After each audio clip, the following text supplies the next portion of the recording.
El marido de mi hija siempre me prohibió visitarla en su casa. Durante 2 años escuché las mismas excusas. Elena necesita descansar, la casa no está preparada, hoy no es buen momento. Pero ese día, cuando él salió de viaje, tomé un taxi y fui sin avisar. Toqué el timbre con el corazón acelerado. Cuando Elena abrió la puerta, su rostro se puso blanco como el papel. «Mamá, no puedes estar aquí», susurró mirando nerviosa hacia atrás. Entré de todas formas. Y lo que vi dentro de esa casa me heló la sangre. Cámaras en cada rincón, apuntando hacia adentro, candados en la refrigeradora, candados en los armarios de comida, y un cuaderno con una lista de reglas que decidían cada segundo de la vida de mi hija. Pero lo peor aún no había llegado, porque cuando el teléfono de Elena comenzó a sonar una y otra vez, y vi el pánico absoluto en sus ojos, supe que el infierno apenas estaba empezando. ¡Qué alegría tenerte aquí conmigo! Si estás viendo este video, le pido con mucho cariño que te suscribas al canal, por favor. Necesitamos mucho alcanzar 1000 suscriptores. ¿Puedo contar con su ayuda? Estamos construyendo una comunidad hermosa de mujeres fuertes, y su presencia es muy importante. Tu apoyo es esencial para que sigamos contando historias como esta. Cuéntame también en los comentarios desde dónde nos está escuchando. Nos emociona saber hasta dónde llegan nuestras historias. Permíteme contarte desde el principio cómo una madre de 64 años descubrió que su única hija vivía en una prisión disfrazada de hogar. Me llamo Guadalupe, aunque todos me dicen Lupita. Soy viuda hace 5 años, cuando mi Tomás murió dejándome sola en esta casa modesta donde criamos a Elena.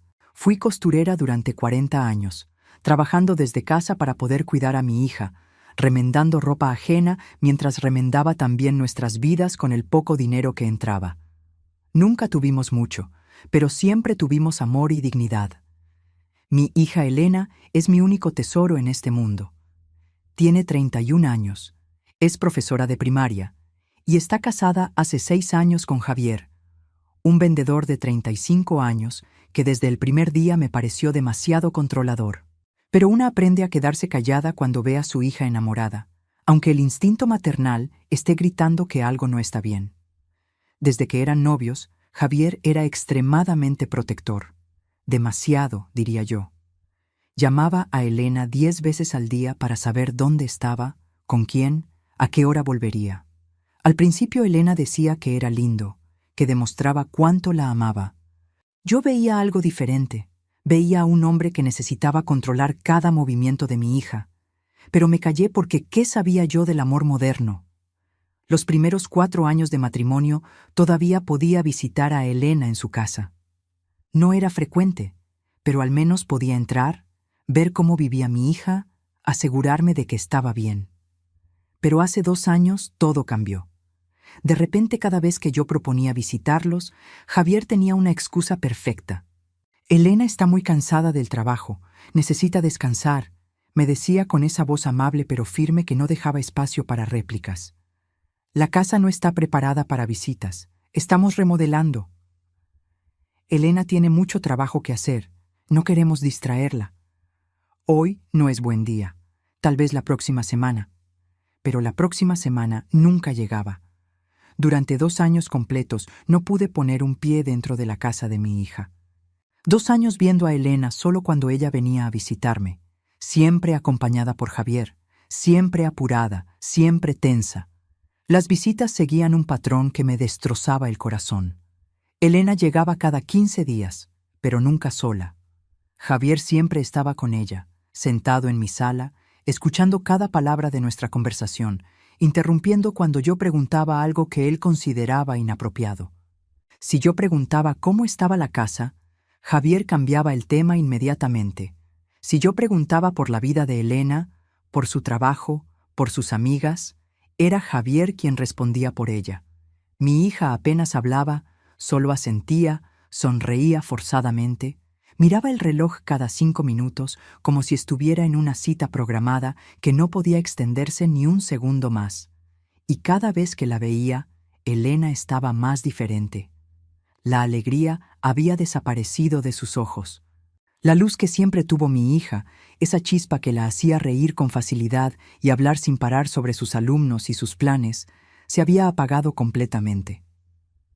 Ahora era una mujer callada, nerviosa, que sobresaltaba cuando sonaba su teléfono y se disculpaba constantemente por cosas que no requerían disculpa. Había perdido peso también. Sus ropas le quedaban holgadas, como si se estuviera encogiendo dentro de ellas. Y siempre usaba mangas largas, incluso en pleno verano cuando el calor de la ciudad era insoportable. Una vez le pregunté si no tenía calor, y Elena me miró con esos ojos asustados y dijo que no, que ella siempre tenía frío últimamente. Mentira. Yo conocía a mi hija y sabía cuándo mentía. Además estaba la maquillaje. Elena nunca había sido vanidosa. Siempre prefirió el look natural, apenas un poco de labial y ya. Pero ahora llegaba con capas y capas de base, corrector, polvo. Su rostro parecía una máscara perfectamente pintada que ocultaba algo debajo. ¿Qué estaba ocultando mi hija bajo toda esa pintura? Los signos eran cada vez más preocupantes y yo me sentía impotente, viendo a mi única hija desmoronarse frente a mis ojos sin poder hacer nada. Elena había desarrollado este tic nervioso de revisar constantemente la hora. Cada 2 minutos miraba su reloj, luego miraba a Javier, luego volvía a mirar su reloj. «Tenemos que irnos ya», decía siempre después de 45 minutos exactos de visita. Ni un minuto más, como si tuviera un temporizador interno que le avisaba cuando se acababa su tiempo de libertad. «Javier me espera». Era su frase más común, incluso cuando Javier estaba sentado justo al lado de ella. Hubo incidentes que me quitaron el sueño. Una tarde Elena llegó cojeando ligeramente. Cuando le pregunté qué le pasó, ella se apresuró a decir que se había torcido el pie bajando las escaleras. Pero yo vi cómo Javier apretó su mano cuando dijo eso. Vi la presión de sus dedos contra los de ella. Vi cómo Elena se estremeció apenas perceptiblemente. Otra vez tenía un moretón grande en el brazo, oscuro y feo, del tamaño de una mano. Me golpeé con la puerta del armario. Explicó sin que yo preguntara, como si hubiera ensayado la respuesta. Javier asintió confirmando la historia, pero sus ojos me advertían que no preguntara más. Intenté hablar con Elena a solas. Una vez la seguí al baño y toqué la puerta suavemente. «Hijita, necesito hablar contigo», susurré. «¿Estás bien? ¿De verdad?» Escuché a Elena respirar profundo del otro lado de la puerta. Por un momento pensé que me abriría, que me diría la verdad. Pero entonces escuché la voz de Javier desde la sala. «Elena, cariño, nos tenemos que ir ya». Y cuando mi hija salió del baño, su cara estaba más pálida que antes y sus ojos rogaban que no insistiera. Comencé a tener pesadillas. Soñaba que Elena me llamaba pidiendo ayuda, pero yo no podía encontrarla. Corría por pasillos infinitos buscando su voz, pero nunca llegaba a ella. Me despertaba sudando, con el corazón acelerado, sintiendo que estaba fallándole a mi hija, pero sin saber cómo ayudarla, cuando ella misma parecía decidida a mantenerme alejada de la verdad. Le conté mis preocupaciones a mi comadre Rosario, mi amiga de toda la vida. Lupita me dijo tomando mi mano: «Si tu instinto de madre te dice que algo está mal, algo está mal. Las madres sabemos, lo sentimos aquí». Se tocó el pecho. «¿Pero qué puedo hacer?», le dije desesperada. «Javier no me deja verla sola. Elena no me dice nada. Me siento tan impotente». Rosario me miró con esos ojos sabios que había ganado criando 6 hijos. «A veces tenemos que desobedecer para salvar a los que amamos». Esas palabras se quedaron conmigo. Desobedecer, ¿pero cómo? Y entonces llegó la oportunidad que había estado esperando sin saberlo. Fue un martes por la tarde cuando Javier llamó. Su voz sonaba irritada, apresurada. «Señora Guadalupe, solo llamaba para avisarle que voy a viajar 4 días por trabajo. Salgo mañana temprano. Elena no puede acompañarme porque tiene clases». Me quedé callada, procesando la información. 4 días. 4 días en los que Javier no estaría vigilando a Elena. 4 días en los que tal vez, solo tal vez, podría hablar con mi hija a solas y descubrir qué demonios estaba pasando en esa casa. «Entiendo», le dije tratando de sonar casual. y cuídese mucho en el viaje. Colgué el teléfono y mi corazón comenzó a latir más rápido. Era ahora o nunca. Durante 2 años había respetado esa prohibición absurda de no visitar a mi hija en su propia casa. Durante 2 años había sido la suegra obediente, la madre que no hace preguntas incómodas, la vieja que se queda callada mientras su instinto grita que algo terrible está pasando. Pero se acabó. Esa noche no dormí. Planifiqué cada detalle de mi visita sorpresa. No le avisaría a Elena que iría, porque si lo hacía, estaba segura de que encontraría una excusa para impedirlo o peor, le diría a Javier y él encontraría la manera de regresar o de evitar que yo entrara. No, tenía que ser sorpresa. Tenía que agarrarlos desprevenidos para ver la verdad. Preparé una bolsa con comida que le gustaba a Elena desde niña.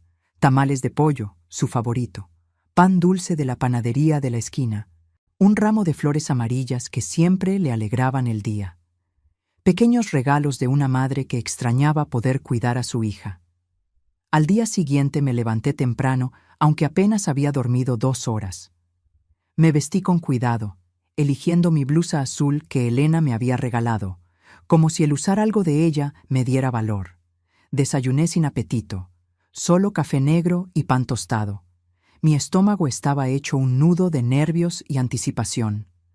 A las 10 de la mañana salí de mi casa. Tomé un taxi, un gasto que normalmente nunca haría porque el transporte público es mucho más barato. Pero ese día no era un día normal. Le di al taxista la dirección de Elena y durante todo el trayecto mis manos temblaban agarrando la bolsa de comida. ¿Qué iba a encontrar? Estaría exagerando. Tal vez Elena estaba bien y yo era solo una madre paranoica que veía problemas donde no los había. Pero entonces recordaba sus ojos asustados, sus mangas largas en verano, su manera de sobresaltarse, y sabía que no estaba exagerando, que algo muy malo estaba pasando. La casa de Elena quedaba en un barrio de clase media, nada lujoso pero decente. Era una casa bonita por fuera, de 2 pisos, pintada de color beige, con ventanas blancas. Desde afuera se veía normal, perfecta incluso. Nadie diría que algo malo podría estar pasando detrás de esas paredes. Pagué al taxista y me quedé parada frente a la casa por un momento, respirando profundo, reuniendo valor. Luego caminé hasta la puerta y toqué el timbre. Esperé. Silencio. Toqué de nuevo. Más silencio. Por un momento horrible, pensé que Elena no estaba, que había ido a trabajar y mi plan había fracasado. Pero entonces escuché pasos lentos acercándose a la puerta, como si quien caminaba tuviera miedo de llegar. La puerta se abrió apenas una rendija y apareció el rostro de Elena. Cuando me vio, todo el color desapareció de su cara. Sus ojos se abrieron enormes, no con alegría, sino con terror absoluto. «Mamá», susurró, y su voz temblaba. «¿Qué haces aquí? No me avisaste que vendrías». «Vine a visitarte, Cujita», le dije tratando de sonar alegre, aunque mi corazón se estaba rompiendo al ver su reacción. «Javier no está. Pensé que podríamos pasar tiempo juntas, solo nosotras 2». Elena miró hacia atrás, hacia el interior oscuro de la casa. Luego me miró de nuevo.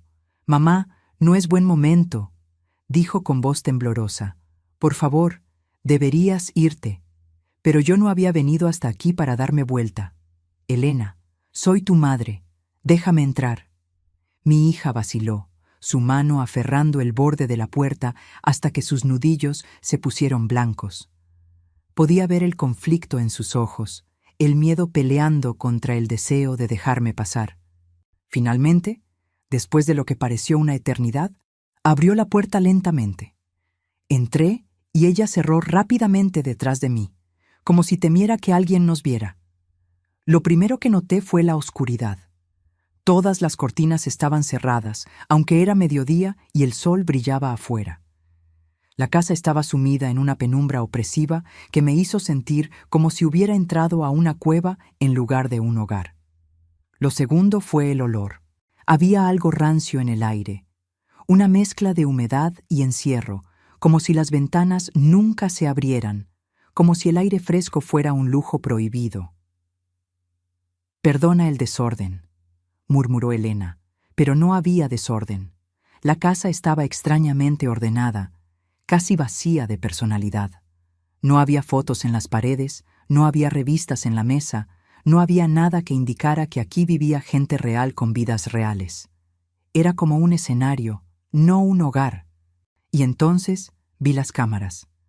Había una en la esquina de la sala, apuntando hacia el sofá, otra en el pasillo, otra en el comedor. Pequeñas cámaras negras con una lucecita roja parpadeante que indicaba que estaban encendidas, grabando, vigilando. «Elena», dije señalando las cámaras, mi voz saliendo más aguda de lo que pretendía. «¿Por qué tienen tantas cámaras de seguridad? ¿Y por qué están apuntando hacia adentro de la casa en lugar de hacia afuera?» Mi hija no me miró a los ojos. «Javier dice que es por seguridad», murmuró. «Le gusta saber que todo está bien cuando no está en casa». Caminé hacia la cocina y lo que vi allí me quitó el aliento. La refrigeradora tenía un candado grande de metal asegurando las puertas. Los armarios también tenían candados. Todos los lugares donde se guardaba comida estaban bajo llave. «Elena». Mi voz salió apenas como un susurro porque no podía creer lo que estaba viendo. «¿Por qué hay candados en la comida?»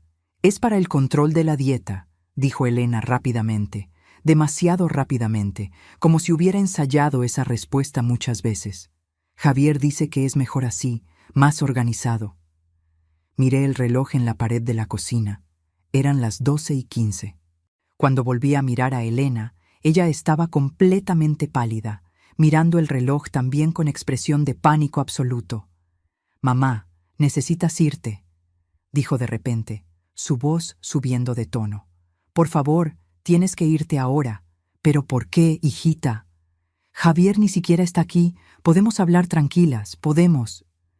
«No entiendes», me interrumpió Elena, y ahora había lágrimas en sus ojos. «Él está viendo. Él puede ver que estás aquí». Señaló las cámaras con mano temblorosa. «Las cámaras transmiten en vivo a su teléfono. Él ve todo lo que pasa en esta casa. Todo. Y va a estar furioso conmigo por dejarte entrar. Va a...» Se detuvo, mordiéndose el labio, pero yo ya había entendido. «¿Va a qué, Elena?», pregunté, aunque mi corazón ya conocía la respuesta. «¿Qué es lo que te hace cuando te enojas?». Mi hija comenzó a llorar en silencio, las lágrimas corriendo por sus mejillas sin sonido, como si hasta su llanto estuviera entrenado para ser silencioso e invisible. ¿Alguna vez has sentido que estás perdiendo a alguien que amas, pero no sabes cómo salvarlo? Mal sabía yo que lo que estaba a punto de descubrir en esa casa era apenas el comienzo. ¿Cómo reaccionaría cuando mi hija finalmente me mostrara la verdad completa? «Quédate conmigo, porque lo que viene te va a romper el corazón. Déjame contarte cómo llegué hasta este momento, porque la historia de una madre desesperada siempre empieza mucho antes del día en que finalmente encuentra el valor para actuar. Soy Guadalupe Martínez de Ruiz. Tengo 64 años y he vivido en la misma casa modesta del barrio de la Colonia Doctores toda mi vida. Mi esposo Tomás era carpintero, un hombre bueno y trabajador que se levantaba a las 5 de la mañana todos los días durante 38 años, hasta que un infarto se lo llevó hace 5 años, dejándome sola con recuerdos hermosos y deudas pequeñas que tardé 2 años en pagar. Fui costurera desde los 18 años, trabajando desde casa para poder estar presente para Elena mientras crecía. Reparaba ropa de la gente del barrio, hacía arreglos, cosía vestidos para quinceañeras y trajes de primera comunión. Nunca ganamos mucho dinero, pero criamos a Elena con amor, con valores, con la libertad de ser ella misma. Mi hija fue siempre mi orgullo. Inteligente, dedicada, soñadora. Se convirtió en maestra de primaria cumpliendo el sueño que yo nunca pude cumplir. La veía enseñar a sus niños y mi corazón se llenaba de orgullo pensando que esta hija mía estaba cambiando vidas. Cuando Tomás murió, Elena tenía 26 años y fue mi sostén emocional, pero también me quedé completamente sola económicamente. La pensión de viudez que recibía apenas me alcanzaba para lo básico. Entonces, hace 2 años, recibí una carta de una constructora. Resultó que el terreno que mis padres me habían dejado en las afueras de la ciudad, ese pedazo de tierra que siempre consideré sin valor, ahora valía una fortuna porque la ciudad había crecido hasta alcanzarlo. La constructora ofrecía 2.800.000 pesos por él. Casi me desmayo cuando leí esa cifra, pero no vendí de inmediato y, lo más importante, no le conté a nadie, ni siquiera a Elena.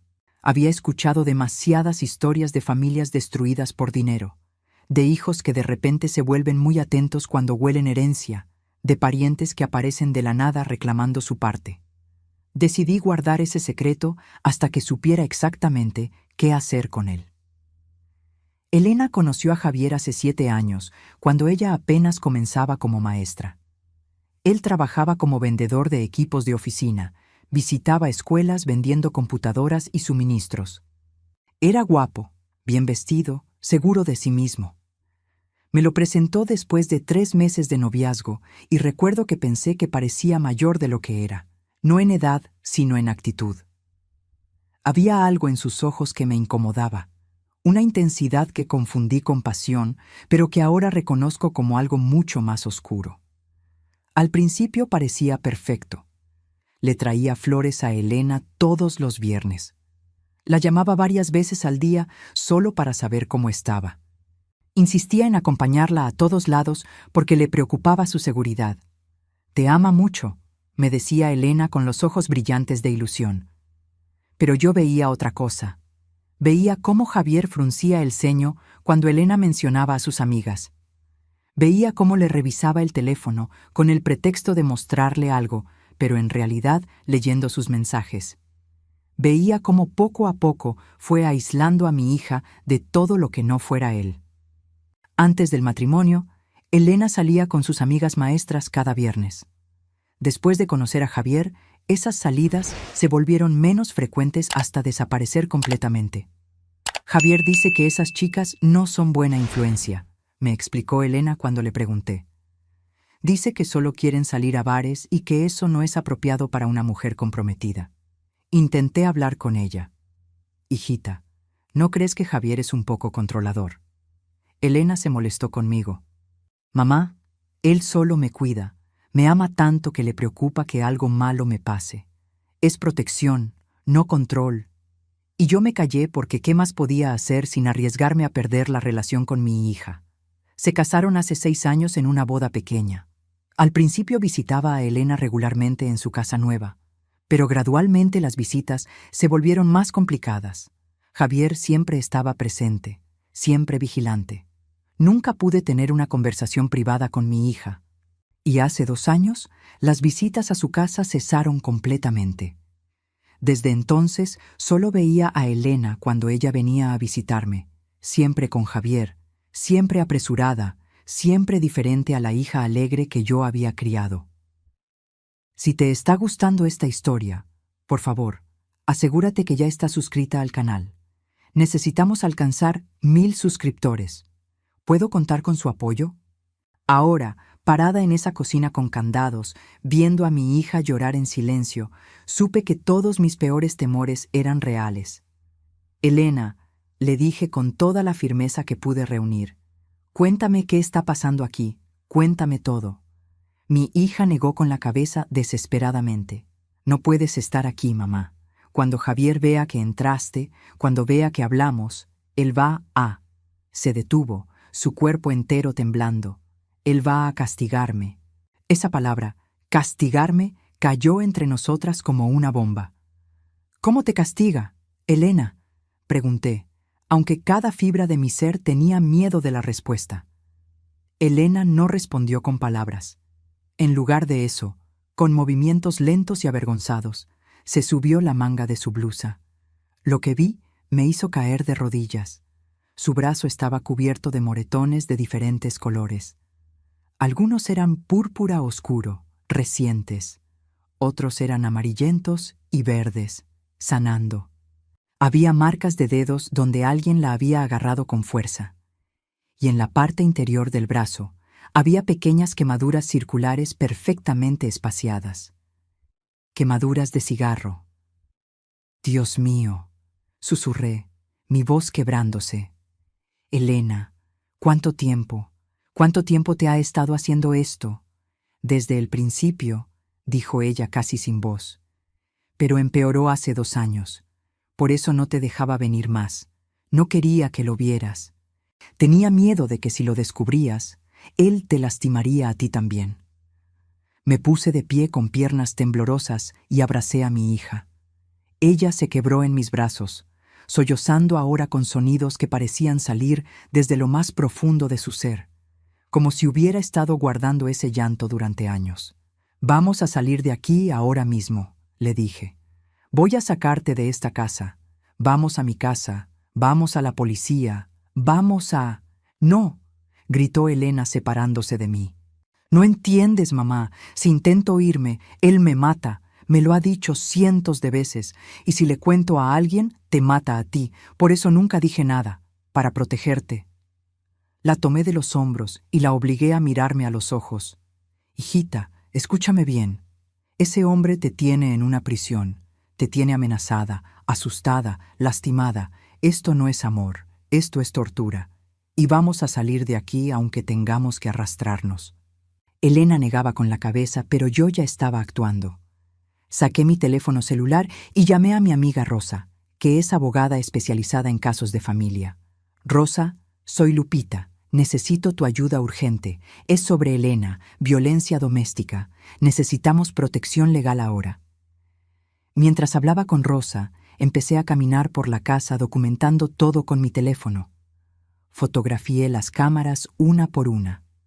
Fotografié los candados en la cocina. En la recámara encontré más horrores. La puerta tenía un cerrojo que se abría solo desde afuera. Javier encerraba a Elena cuando salía. En el baño, todos los productos de higiene estaban guardados bajo llave en un armario con candado. Champú, jabón, pasta de dientes, todo.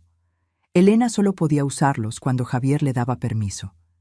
En un cajón del estudio encontré un cuaderno y cuando lo abrí, sentí que iba a vomitar. Era un cuaderno de reglas escritas con la letra de Javier. Había páginas y páginas de instrucciones sobre lo que Elena podía y no podía hacer. No abrir la puerta a nadie sin mi permiso previo. No usar el teléfono sin mi supervisión. No salir de la casa sin notificar destino y hora exacta de regreso. No usar ropa que yo no haya aprobado previamente. No comer sin mi permiso. No dormir sin mi permiso. No hablar con hombres que no sean yo o familiares directos aprobados. Y al final de cada regla había una nota sobre el castigo si se rompía.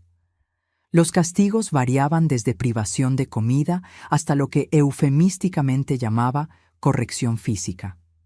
Fotografié cada página de ese cuaderno maldito con manos temblorosas de rabia. Elena, la llamé desde el estudio. Ven acá. Cuando ella llegó y vio el cuaderno en mis manos, se puso aún más pálida. Eso es privado, mamá. No deberías. Privado, repetí incrédula. Elena, esto es evidencia de abuso. Esto es una lista de cómo tu esposo te controla como si fuera su propiedad, no su pareja. Seguí explorando y encontré más.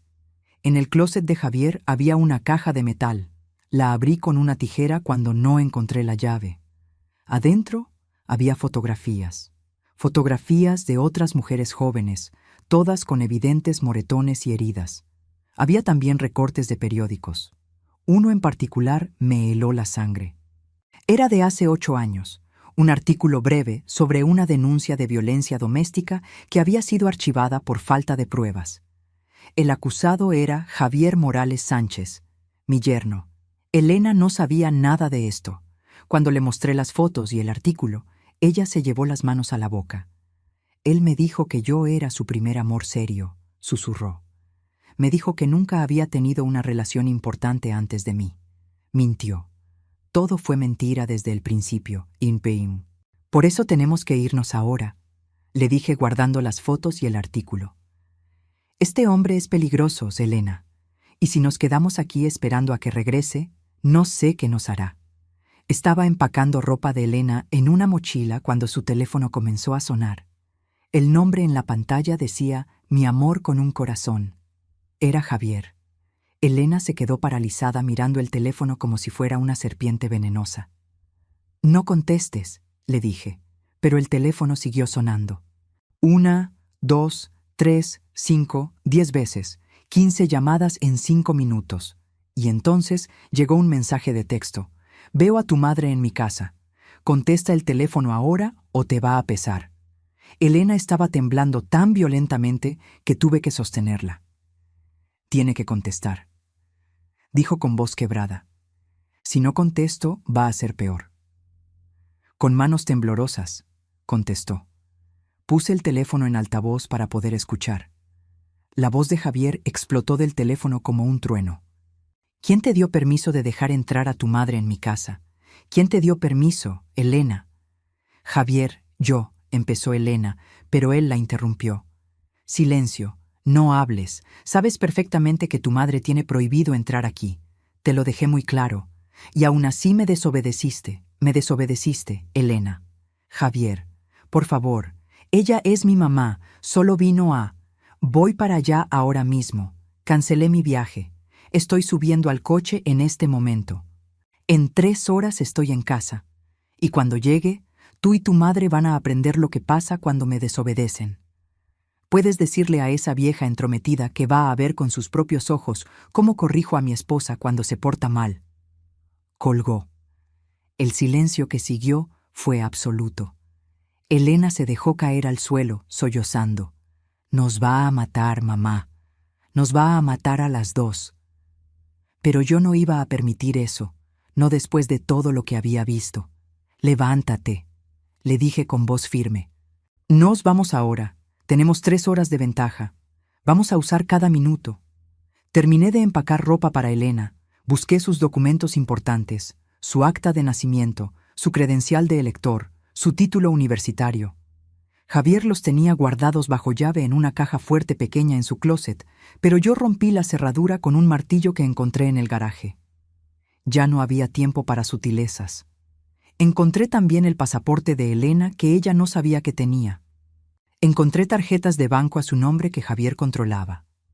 Encontré un teléfono celular viejo que Javier le había quitado cuando se casaron. Lo guardé todo.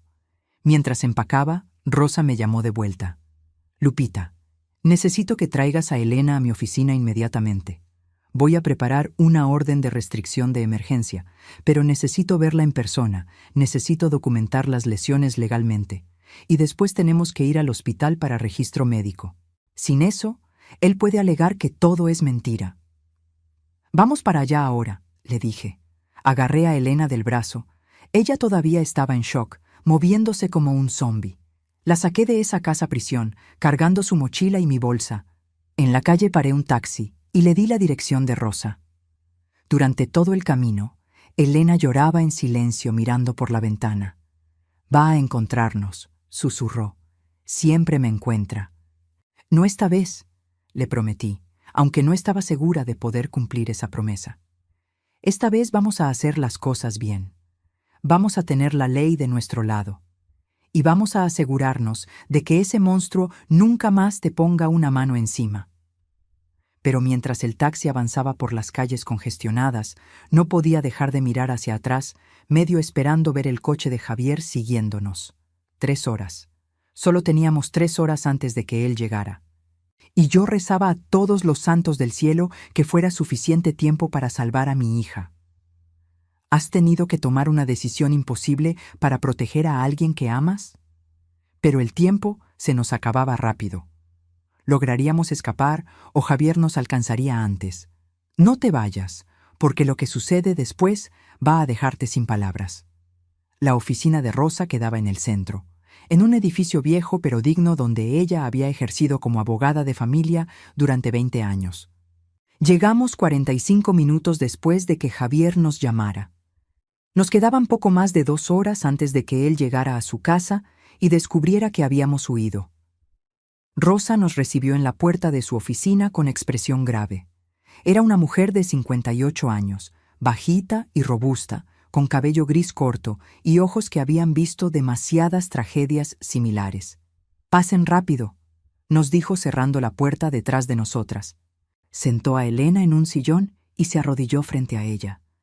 «Elena, mírame», le dijo con voz suave pero firme.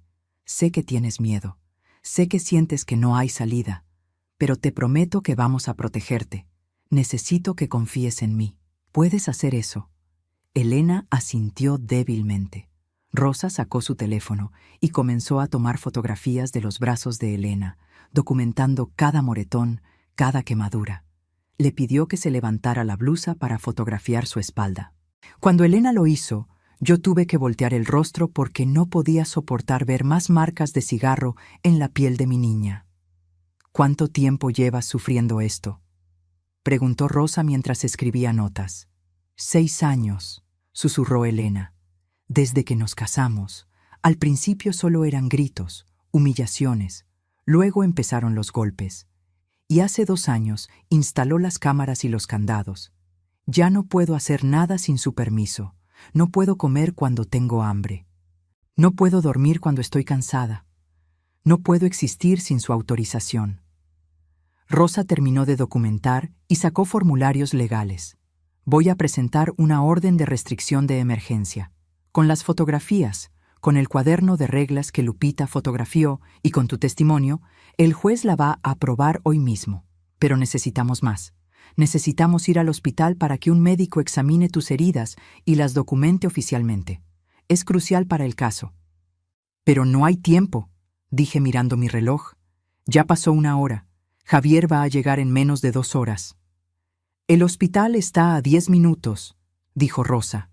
«Llamé antes de que llegaran y hablé con una doctora amiga mía que trabaja en emergencias. Ella nos va a atender inmediatamente sin esperas. Entramos. Ella examina a Elena, certifica las lesiones y salimos. 30 minutos máximo». No teníamos opción. Volvimos a subir a un taxi y fuimos al Hospital General. La doctora Victoria Salazar nos esperaba en una sala privada de emergencias. Era una mujer joven, de unos 35 años, con expresión compasiva que se endureció cuando vio el estado de Elena. «Dios santo», murmuró cuando Elena se quitó la blusa y mostró todo su torso cubierto de moretones en diferentes etapas de sanación. Algunos eran tan viejos que ya eran apenas sombras amarillentas en su piel. Otros eran tan frescos que todavía estaban hinchados y oscuros. La doctora Salazar examinó cada marca meticulosamente, midiendo, fotografiando con equipo médico profesional, tomando notas detalladas. Revisó las costillas de Elena con cuidado y su expresión se oscureció. «Tienes 2 costillas fisuradas», le dijo. «Son lesiones viejas, de hace meses, que nunca recibieron tratamiento adecuado. También tienes múltiples quemaduras de 2º grado en diferentes etapas de sanación, indicando abuso prolongado y repetitivo». Mientras la doctora trabajaba, yo me quedé sentada en una silla del rincón, mis manos apretadas en puños sobre mi regazo. Sentía una furia que nunca había experimentado en mi vida. ¿Cómo me había perdido esto? ¿Cómo no lo había visto antes? Mi hija había estado sufriendo durante 6 años y yo no había hecho nada. «No es tu culpa, mamá», dijo Elena como si pudiera leer mis pensamientos. Él era muy cuidadoso. Solo me golpeaba donde la ropa cubriera las marcas. Y cuando tenía que verte, me obligaba a usar maquillaje espeso para ocultar cualquier cosa visible en mi cara o cuello. Además, me amenazaba constantemente con hacerte daño si yo decía algo. Tenía tanto miedo de que te lastimara. La doctora Salazar terminó su examen y firmó un reporte médico completo. «Este documento es evidencia legal de abuso físico sostenido durante años», nos dijo entregándole copias a Rosa. «Con esto, cualquier juez va a tomar medidas inmediatas. Este nivel de violencia no deja espacio para dudas». Salimos del hospital 1 hora y media después de la llamada de Javier. Nos quedaba apenas media hora antes de que él llegara a su casa. Estábamos de regreso en la oficina de Rosa cuando llegó la confirmación por correo electrónico. La orden de restricción fue aprobada, anunció Rosa con satisfacción. Javier Morales Sánchez tiene prohibido acercarse a menos de 500 metros de Elena. Si lo hace, va a ser arrestado inmediatamente. También bloqueamos todas las cuentas bancarias conjuntas temporalmente para que no pueda retirar dinero que legalmente te pertenece a ti también, Elena. Elena se había hundido en el sofá de la oficina, exhausta física y emocionalmente. Yo me senté a su lado y tomé su mano. Lo logramos, hijita, le dije. Estás a salvo. Pero justo en ese momento, el teléfono de Elena comenzó a vibrar. No lo habíamos apagado porque Rosa dijo que era importante documentar cualquier comunicación que Javier intentara. La pantalla mostraba 37 llamadas perdidas de Javier en la última media hora.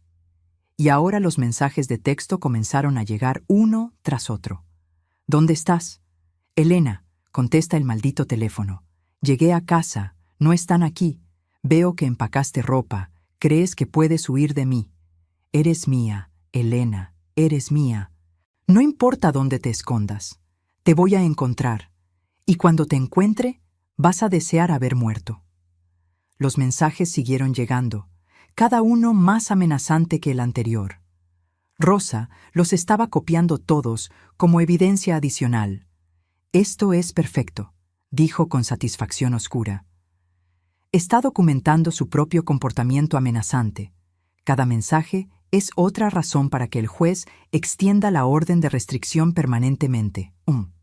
Entonces el teléfono sonó. Era Javier otra vez. Rosa asintió indicándonos que contestáramos en altavoz. Elena apretó mi mano y contestó con voz temblorosa. «Hola, ¿dónde demonios están?», rugió Javier. Su voz estaba llena de una rabia que daba miedo incluso a través del teléfono. «Elena, te ordeno que vuelvas a casa ahora mismo». «No voy a volver, Javier», dijo Elena, y aunque su voz temblaba, había algo nuevo en ella. Determinación. Lo que me hiciste durante 6 años se acabó. «Nunca más vas a tocarme». Hubo un silencio aterrador. Luego Javier habló con una voz peligrosamente calmada. «Esa vieja puso ideas en tu cabeza, ¿verdad? Tu madre, ella hizo esto. Te tenía perfectamente bien hasta que ella apareció». «Mamá me salvó», dijo Elena, las lágrimas corriendo por sus mejillas. «Me salvó de ti, monstruo». «Monstruo», repitió Javier, y su voz volvió a subir. «Te di todo, casa, comida, protección, y así me pagas. Huyendo como una perra desagradecida. Pero te voy a encontrar, Elena. Te conozco. Sé dónde te escondes. Y cuando la encuentre, señor Morales, va a ser arrestado», interrumpió Rosa acercándose al teléfono.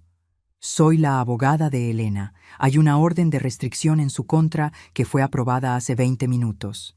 Si se acerca a menos de 500 metros de mi clienta, irá a prisión. Todos sus mensajes amenazantes están siendo documentados como evidencia. Le sugiero que cuelgue este teléfono y contrate su propio abogado porque va a necesitarlo».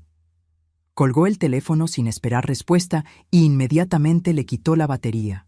«Ya no pueden rastrearnos con esto», explicó.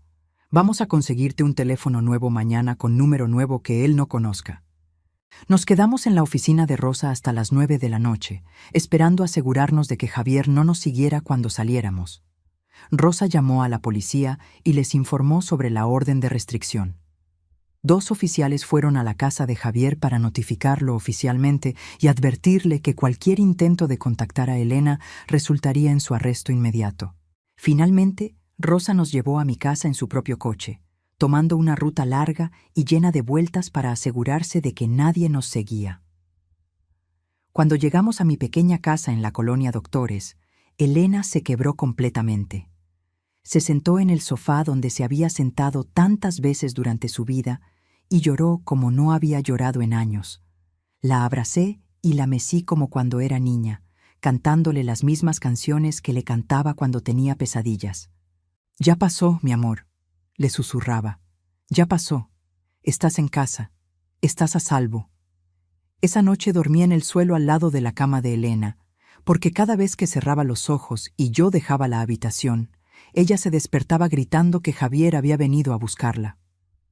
La habitación de invitados donde ella dormía era la misma donde había dormido de niña, con las paredes pintadas de azul claro y las cortinas con flores que ella había elegido a los 12 años.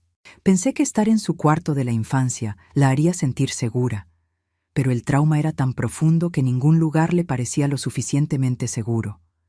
A las 3 de la mañana la escuché susurrar en la oscuridad. «Mamá, ¿estás despierta?» «Sí, hijita, estoy aquí». «Gracias», dijo con voz quebrada. «Gracias por no darte por vencida conmigo. Gracias por venir a buscarme cuando yo ya había perdido toda esperanza». «Una madre siempre sabe cuando su hija está en peligro», le dije. «Y una madre nunca se rinde. No dormimos mucho esa noche. Pero al menos estábamos juntas. Y al menos estábamos a salvo. Por ahora».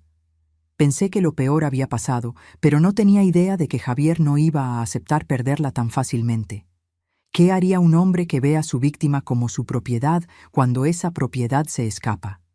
Quédate porque la verdadera batalla apenas estaba comenzando. Los primeros días después de escapar fueron los más difíciles que Elena y yo habíamos vivido. Mi hija no podía dormir más de 2 horas seguidas. Se despertaba gritando, convencida de que Javier estaba en la habitación. No podía comer sin pedirme permiso primero, un hábito tan profundamente arraigado después de años de control que no podía romperlo de la noche a la mañana. «¿Puedo comer esto, mamá?», me preguntaba mirando una manzana, y mi corazón se partía cada vez. «Puedes comer lo que quieras, cuando quieras, cuanto quieras», le respondía con lágrimas en los ojos. «Ya no necesitas permiso de nadie, mi amor. Eres libre».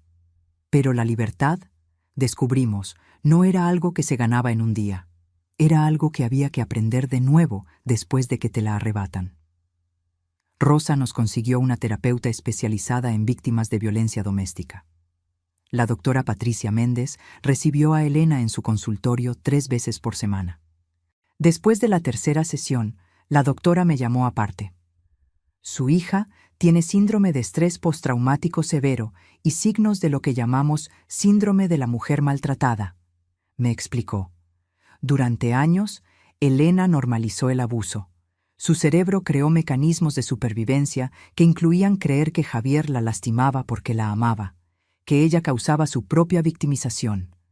Va a tomar tiempo deshacer ese condicionamiento. «¿Y cuánto tiempo?», pregunté desesperada por saber cuándo vería a mi hija real de nuevo. «Meses, tal vez años», dijo la doctora con honestidad brutal. «Pero con terapia constante y con el apoyo que usted le está dando, Elena va a sanar. No será rápido, pero va a pasar». Mientras tanto, Javier no se quedó quieto. 2 días después de que Elena escapó, violó la orden de restricción por primera vez. Apareció en la escuela donde Elena trabajaba. Según me contaron después los maestros que presenciaron la escena, Javier entró directamente a la cafetería donde Elena estaba almorzando con colegas. «Elena», gritó desde la entrada, «necesitamos hablar. Esto es ridículo. Somos esposos. No puedes huir de tu matrimonio así». Elena se puso de pie aterrorizada. Sus colegas se colocaron entre ella y Javier. Uno de ellos, el maestro de deportes que era un hombre grande, le bloqueó el paso. «Señor, necesita irse. Hay una orden de restricción. La policía ya viene en camino». «Orden de restricción», escupió Javier, «contra mí. Yo que le di todo, yo que la mantuve, yo que la amé cuando nadie más la quería». La directora había llamado a la policía en el momento que vio a Javier entrar al edificio. Los oficiales llegaron en 8 minutos y arrestaron a Javier ahí mismo, frente a toda la escuela. Fue esposado y sacado mientras gritaba que esto era un malentendido, que solo quería hablar con su esposa, que él era la víctima aquí. Lo mantuvieron detenido durante 48 horas. Cuando salió, inmediatamente violó la orden de nuevo. Esta vez fue peor. Envió flores a mi casa. Un arreglo enorme de rosas rojas con una tarjeta que decía: «Te amo, mi Elena. Perdóname, vuelve a casa. He cambiado, lo prometo».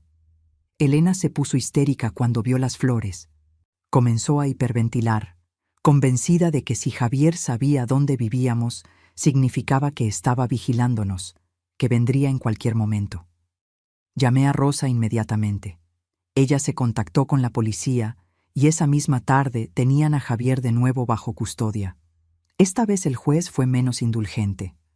«Señor Morales», le dijo el juez durante la audiencia a la que Rosa insistió que asistiéramos como testigos, «esta es la segunda violación de una orden de restricción legal en menos de una semana. Está claro que no respeta las órdenes de esta corte. Voy a ordenar su detención preventiva por 15 días mientras se procesa la demanda de divorcio y las acusaciones de abuso doméstico de su esposa». Javier fue enviado a prisión preventiva.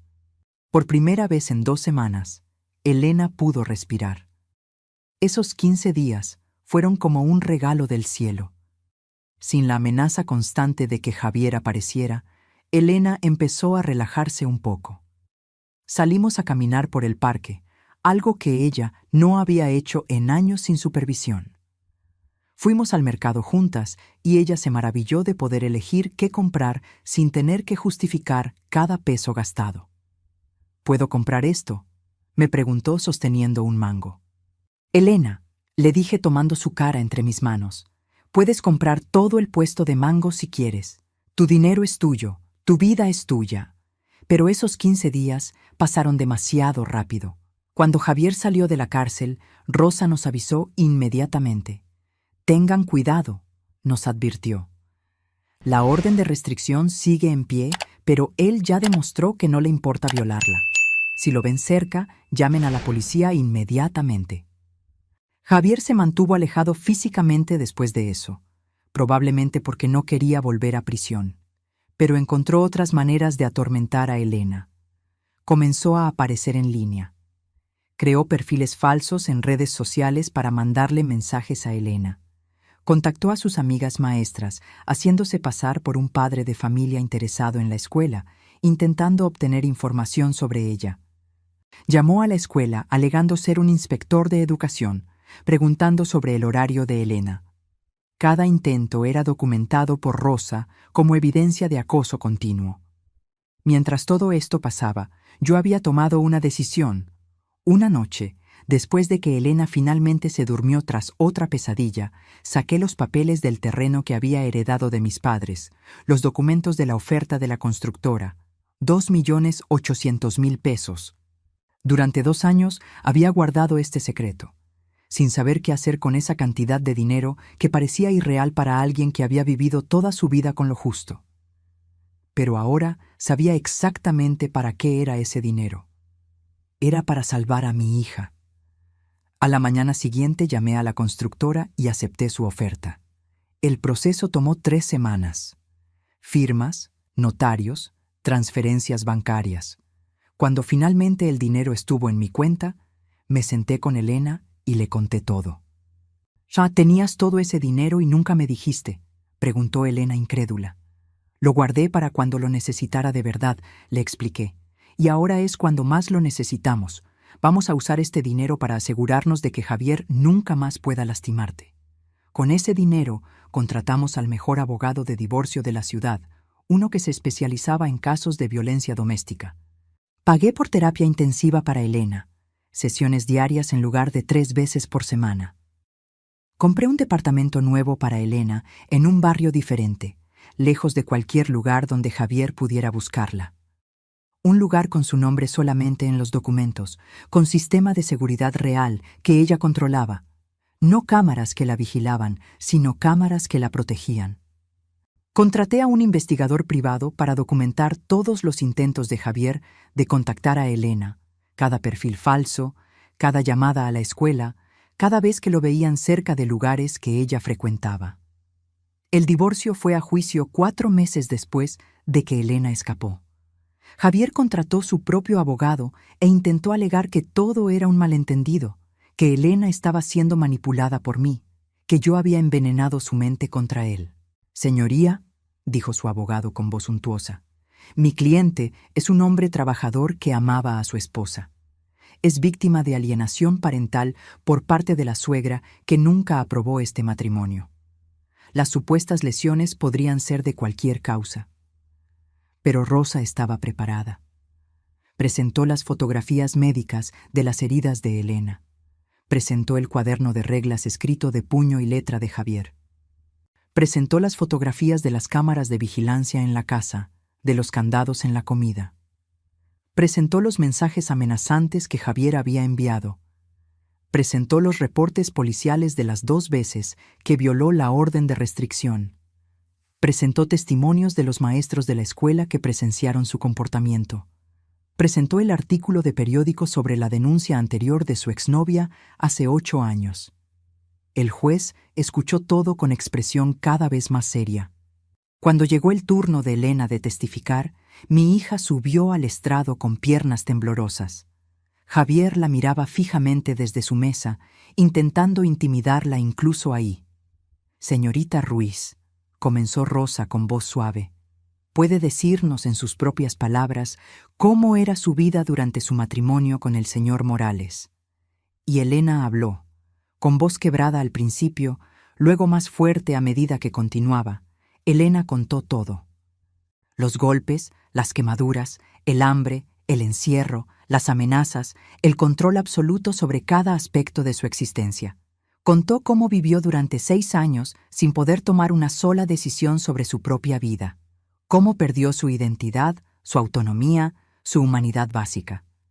Cuando terminó, había lágrimas en los ojos de varios de los presentes en la sala. El juez se tomó solo 10 minutos para deliberar. «He visto muchos casos de violencia doméstica en mis 20 años en este cargo», dijo cuando regresó. «Pero este es uno de los más severos y sistemáticos que he presenciado. El señor Morales no solo abusó físicamente de su esposa, sino que construyó un sistema completo de control diseñado para quitarle toda autonomía y dignidad humana. Esto no es un matrimonio, esto es esclavitud. Concedió el divorcio inmediatamente. Más aún, presentó cargos criminales contra Javier por cárcere privado, lesiones graves, amenazas y violencia familiar agravada. Javier fue sentenciado a 2 años de prisión. La orden de restricción fue hecha permanente, vigente incluso después de que saliera de prisión. Elena lloró cuando se leyó la sentencia, pero eran lágrimas de alivio, no de tristeza. Cuando salimos del juzgado ese día, el sol brillaba de una manera que parecía apropiada. «Terminó», dijo Elena incrédula. «¿De verdad terminó?» «Sí, hijita», le dije abrazándola fuerte. «Terminó, y ahora empieza tu nueva vida», y así fue. ¿Alguna vez has tenido que ser más fuerte de lo que creías posible para proteger a alguien? Pero la verdadera pregunta era, ¿podría Elena realmente ser libre después de tanto tiempo en cautiverio? La respuesta va a inspirarte. 6 meses después de la sentencia, Elena estaba casi irreconocible, pero de la mejor manera posible. Se había mudado a su departamento nuevo, un lugar luminoso en el 3er piso de un edificio moderno con ventanas grandes que dejaban entrar el sol. Ya no había cortinas cerradas todo el día. Ya no había oscuridad opresiva.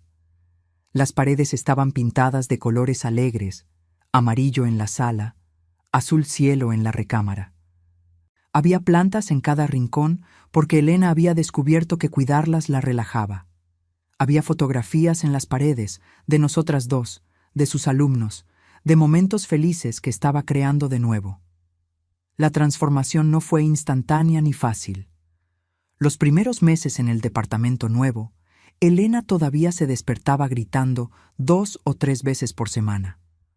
Todavía pedía permiso antes de hacer cosas básicas. Todavía se sobresaltaba cuando sonaba el timbre. Pero poco a poco, con terapia constante y con amor incondicional, mi hija comenzó a sanar. Lo primero que hizo fue cortarse el cabello. Javier siempre le había exigido que lo mantuviera largo hasta la cintura. Una tarde, Elena llegó a mi casa con el cabello corto hasta los hombros, rizado y libre. «Lo hice, mamá», dijo con una sonrisa enorme. Fui a la estética y le dije a la chica, «córtalo todo». Y cuando cayó al suelo, sentí como si estuviera cortando las cadenas. Luego fue la ropa. Javier solo le permitía usar colores oscuros y discretos. Elena fue al centro comercial, algo que no había hecho sola en 6 años, y se compró blusas rojas, amarillas, verdes brillantes, vestidos con flores, zapatos de colores, ropa que gritaba «Estoy viva, estoy aquí, existo». «Me veo ridícula», me preguntó cuando se probó un vestido amarillo brillante con flores naranjas. «Te ves feliz», le dije con lágrimas en los ojos. «Te ves como mi Elena de antes». Reencontró a sus amigas, las maestras con las que solía salir antes de casarse. Al principio fue incómodo porque Elena tenía vergüenza de lo que había pasado, de cómo había dejado que Javier la aislara de ellas. Pero sus amigas la recibieron con los brazos abiertos. «No tienes que explicar nada», le dijo su amiga Carolina cuando se encontraron para tomar café. «Solo nos alegra tenerte de vuelta». Comenzaron a salir de nuevo los viernes después del trabajo. Al principio, Elena me llamaba cada 30 minutos para decirme dónde estaba, qué estaba haciendo, pidiéndome permiso indirectamente para quedarse un poco más. «No tienes que reportarte conmigo», le decía cada vez. «Eres libre, mi amor. Quédate todo el tiempo que quieras. Diviértete, vive». Pasaron meses antes de que Elena dejara de llamar para reportarse, pero eventualmente lo logró. Un viernes salió con sus amigas y no me llamó hasta las 11 de la noche. Y cuando lo hizo, fue solo para decirme que estaba bien y que llegaría tarde a casa. La escuché reír en el fondo, rodeada de voces alegres, y supe que mi hija estaba realmente sanando. El trabajo también cambió. Durante años, Elena había sido una maestra callada y retraída, haciendo su trabajo mecánicamente pero sin la pasión que alguna vez tuvo. Ahora esa pasión regresó. Comenzó a participar en comités escolares, a organizar eventos para los niños, a quedarse después de clases ayudando a estudiantes que necesitaban apoyo extra. «Los niños notan la diferencia», me contó un día. Uno de ellos me dijo: «Señorita Elena, usted sonríe mucho más que antes. Me hace feliz verla feliz». Y era cierto. Elena sonreía de nuevo, sonrisas genuinas que iluminaban su rostro de la manera que recordaba de cuando era niña. La terapia continuó siendo crucial. La doctora Méndez le ayudó a Elena a entender que lo que vivió no fue su culpa. «Las víctimas de abuso no se quedan porque son débiles o tontas», le explicó la terapeuta en una sesión a la que me invitó. «Se quedan porque sus abusadores son expertos en manipulación, crean un ciclo de abuso y afecto que confunde a la víctima, que la hace creer que el amor y el dolor vienen juntos. Elena no causó el abuso de Javier. Elena no podría haber evitado el abuso de Javier. Elena es fuerte por sobrevivir. Y Elena es valiente por escapar». Esas palabras ayudaron a mi hija a soltar la culpa que había cargado durante tanto tiempo. Un año después de la sentencia, Elena hizo algo extraordinario. Se ofreció como voluntaria en un refugio para mujeres víctimas de violencia doméstica. Al principio solo ayudaba con tareas administrativas, clasificando donaciones de ropa, contestando teléfonos, pero luego comenzó a hablar con las mujeres que llegaban al refugio, compartiendo su propia historia, ofreciendo esperanza a quienes todavía estaban atrapadas en el ciclo de abuso. «Si yo pude salir, tú también puedes», le decía a una mujer joven que había llegado al refugio con 2 niños pequeños y un rostro cubierto de moretones. Es aterrador dar ese paso. Yo lo sé mejor que nadie, pero del otro lado de ese miedo hay una vida que vale la pena vivir, una vida donde eres dueña de ti misma. La coordinadora del refugio quedó tan impresionada con Elena que le pidió que diera charlas informativas sobre violencia doméstica en escuelas y centros comunitarios. Y mi hija, que durante tanto tiempo no tuvo voz, ahora usaba esa voz para ayudar a otras. Yo asistía a cada una de sus charlas, sentada en la última fila, llorando de orgullo mientras veía a Elena parada frente a grupos de mujeres contando su historia sin vergüenza, transformando su trauma en un mensaje de esperanza y sobrevivencia. «Mi nombre es Elena», comenzaba siempre, «y durante 6 años viví en una prisión que parecía un hogar. Mi esposo controlaba cada aspecto de mi vida, desde lo que comía hasta cuándo podía dormir. Me golpeaba, me quemaba, me humillaba, y yo me quedé porque me convenció de que me amaba, de que me protegía, de que sin él yo no era nada, pero estaba equivocado. Yo sí era algo. Era una mujer con valor, con dignidad, con el derecho a vivir libre. Las mujeres en la audiencia escuchaban con lágrimas en los ojos, muchas viendo su propia historia reflejada en las palabras de Elena. Después de cada charla, mujeres se acercaban a ella, algunas para contarle sus propias historias, otras para agradecerle por darles valor para buscar ayuda. Javier cumplió 16 meses de su sentencia de 2 años antes de ser liberado por buena conducta. Cuando recibimos la notificación de su liberación, Elena tuvo una crisis de pánico. «Va a venir a buscarme», dijo hiperventilando. «Va a encontrar una manera de lastimarme otra vez». Pero Javier no vino a buscarla. O tal vez lo intentó y las medidas legales que teníamos en lugar funcionaron. La orden de restricción permanente seguía vigente. El investigador privado que todavía manteníamos nos informó que Javier había dejado la ciudad, mudándose a Monterrey, donde consiguió trabajo en otra empresa de ventas. «Probablemente está buscando su próxima víctima», comentó Rosa con tristeza cuando nos dio la noticia. «Hombres como él rara vez cambian. Pero al menos no es tu problema, Elena. Tú estás a salvo». Y Elena estaba a salvo. Más que eso, estaba prosperando. 2 años después de escapar, mi hija había recuperado no solo su libertad, sino su alegría.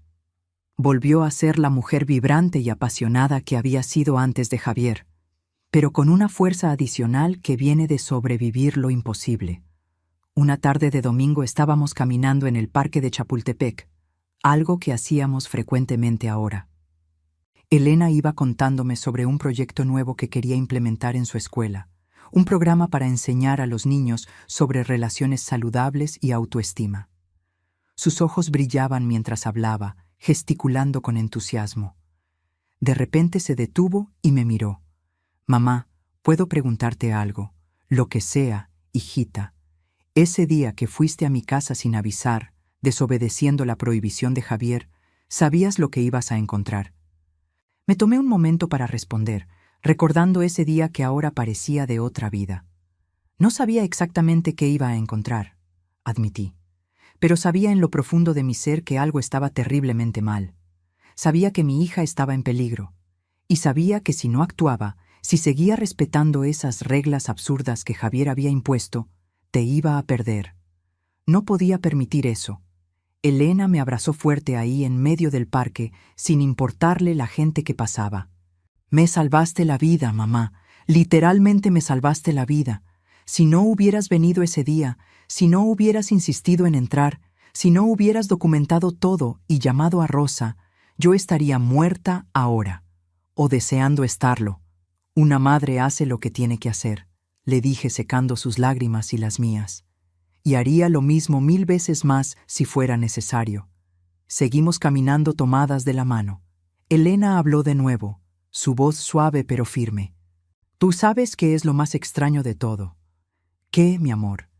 «Que todavía a veces tengo que recordarme a mí misma que puedo hacer cosas.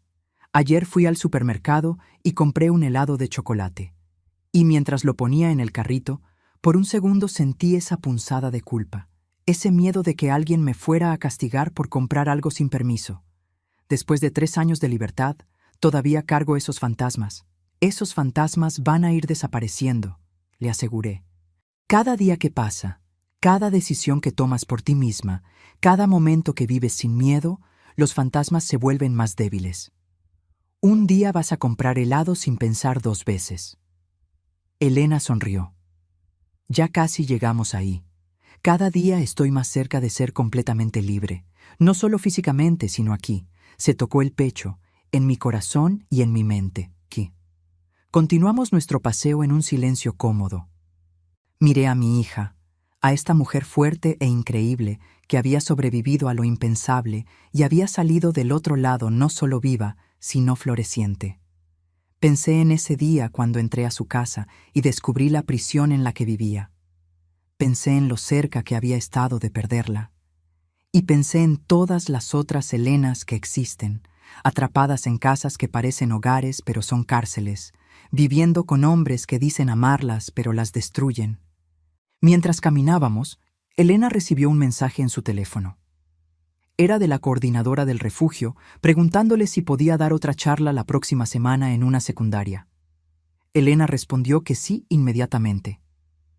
Mientras pueda usar mi historia para ayudar, aunque sea a una persona a reconocer el abuso o a encontrar el valor para escapar, me dijo guardando su teléfono. Entonces, todo lo que viví tendrá algún significado. No fue en vano si puedo transformarlo en algo que salve a alguien más. Llegamos a la casa al atardecer. Elena entró conmigo y nos preparamos café como hacíamos casi todas las tardes. Nos sentamos en mi pequeña cocina, la misma cocina donde había preparado tantos desayunos para ella cuando era niña, donde habíamos tenido tantas conversaciones a lo largo de los años. «Mamá», dijo Elena mientras tomábamos nuestro café, «hay algo que nunca te he dicho. Algo que necesito que sepas. Dime, hijita, durante todo el tiempo que estuve con Javier, incluso en los peores momentos, cuando estaba más rota y más convencida de que no valía nada, siempre había una vocecita en mi cabeza. Una vocecita que sonaba como tú diciendo, Elena, tú vales más que esto. Elena, tú mereces amor real. Elena, no te rindas. Era tu voz la que mantenía viva una pequeña parte de mí, la parte que eventualmente encontró la fuerza para dejarme salvar. Me levanté y abracé a mi hija. Y yo siempre voy a estar aquí. Siempre voy a ser esa voz que te recuerde tu valor, porque eso es lo que hacen las madres. No nos rendimos, no dejamos de amar, no dejamos de luchar. Esa noche, después de que Elena se fue a su departamento, me senté sola en mi sala. Miré las fotos en la pared. Mi hija en su graduación, sonriente y llena de esperanza. Mi hija y yo en días más felices antes de Javier. Y fotos nuevas, fotos recientes de Elena libre, Elena sonriente, Elena viva. Pensé en el largo camino que habíamos recorrido juntas. Pensé en lo cerca que estuvimos del desastre. Y pensé en todas las madres del mundo que sienten que algo está mal con sus hijas, pero no saben qué hacer al respecto. A ellas les diría esto: confíen en su instinto. Una madre sabe. Una madre siente cuando algo no está bien. Y cuando sientan eso, no se queden calladas. No respeten prohibiciones absurdas. No acepten excusas vagas. Busquen a sus hijas. Insistan, persistan, desobedezcan si es necesario. Porque a veces desobedecer una orden injusta es el acto más amoroso que podemos hacer. Javier me prohibió entrar a su casa pensando que al alejarme de Elena protegería sus secretos. Pensó que podría controlar no solo a mi hija, sino también a mí. Pero se equivocó. Ese día, cuando toqué el timbre de esa casa sin avisar, cuando insistí en entrar a pesar del miedo en los ojos de Elena, cuando documenté cada horror que encontré, no estaba invadiendo. Estaba rescatando. No estaba siendo una suegra entrometida. Estaba siendo una madre que conoce a su hija lo suficientemente bien como para saber cuándo está en peligro. Y haría lo mismo 1000 veces más, 1.000.000 de veces más, porque eso es lo que significa ser madre. Significa no rendirse nunca. Significa escuchar esa vocecita en tu corazón que te dice que algo está mal. Significa tener el valor de actuar incluso cuando tienes miedo. Significa romper puertas si es necesario para llegar a tu hija. Aquella mañana, cuando me subí a ese taxi con mi bolsa de tamales y flores, sin saber exactamente qué encontraría, pero sabiendo que tenía que ir, tomé la decisión más importante de mi vida. Abrí aquella puerta prohibida. Y al hacerlo, no solo entré a una casa, liberé a mi hija de una prisión que había consumido 6 años de su vida. Elena está libre ahora, realmente libre. Y cada día que la veo sonreír, cada día que la escucho contar su historia para ayudar a otras mujeres, cada día que veo su fuerza y su resiliencia, sé que tomé la decisión correcta. Porque a veces el amor significa desobedecer. A veces el amor significa incomodar. A veces el amor significa forzar una puerta que te dijeron que no abrieras. Y yo forzaría esa puerta 1000 veces más si eso significara salvar a mi hija. Si te gustó esta historia, haz clic en este próximo video que está apareciendo en la pantalla, porque la próxima traición supera todo lo que has visto hasta ahora. Y no te olvides suscribirte en el canal, para que no te pierdas ni una sola historia.